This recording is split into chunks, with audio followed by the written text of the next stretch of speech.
आता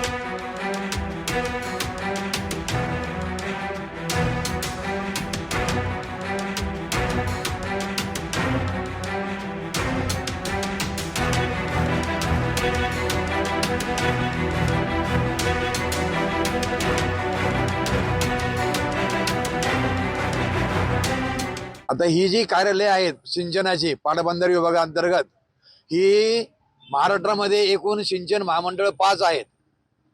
गोदावरी खोरे, औरंगाबाद, कृष्णा खोरे, पुणे, विदर्भ, नागपूर, तापी, जळगाव आणि कोकण, मुंबई यापैकी 2 महामंडळ जे आहेत कृष्णा खोरे आणि गोदावरी खोरे यांच्यासाठी एक मंत्री आपले विखे साहेब आहेत आणि इतर मंडळासाठी गिरीश महाजन हे मंत्री आहेत।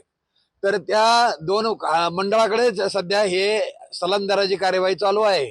इतर 3 मंडळ जे महाजन साहेबांकडे आहेत त्यांच्याकडे कुठलीही कार्यवाही झालेली नाहीये। ती सगळ्यांना म्हणजे लाभधारक शेतकरी, लोकप्रतिनिधी आणि कर्मचारी या सगळ्या दृष्टीने खर्चाचा आहे।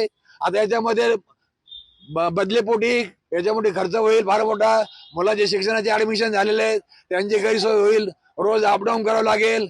माननीय पंतप्रधानांनी सांगितलं की पेट्रोल वाचवा, ट्रान्सपोर्ट कमी करा।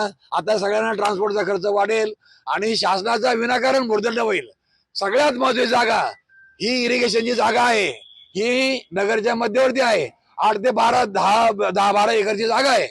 आता इथून हे ऑफिसच गेले की ह्या जागेवर बाजूच्या आजूबाजूच्या लोकांचं अतिक्रमण तर होईल, काहीतरी कुठल्या तरी पुढारीची शिक्षण संस्था किंवा खाजगी संस्था या ठिकाणी नक्की येतील। त्यामुळे यापुढे सरकारी जागा जी आहे ना, अशा प्रकारे जर इथून सरकारी कार्य हलवायचे आणि त्या जागा मोकळ्या करायच्या आणि त्या ठिकाणी खाजगी संस्थांना जर वाव द्यायचा असेल तर ती सरकारची प्रॉपर्टी म्हणजे सामान्य जनतेची प्रॉपर्टी आहे, कॉमन मॅनची प्रॉपर्टी आहे, त्याचं रक्षण झालं पाहिजे। म्हणजे अशी की या ठिकाणी विनाकारण हा त्रास सुरू झाला। तेच कारण असं की हे ऑफिस तिकडे न्यायची, स्वतःच्या गावात घरात द्यायची, ही अत्यंत गोष्ट वाईट आहे। कृपया आमची एक विनंती आहे की तुम्ही तुमचा जिल्हा विभक्त करा आणि मग तुम्हाला काय करायचं करा ना।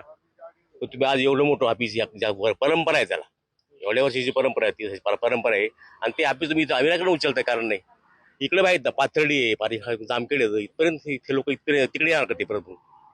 तर कृपया लोकांची गैरसोय न करता, कर्मचारी गैरसोय नको आणि शेतकऱ्याची गैरसोय नको म्हणून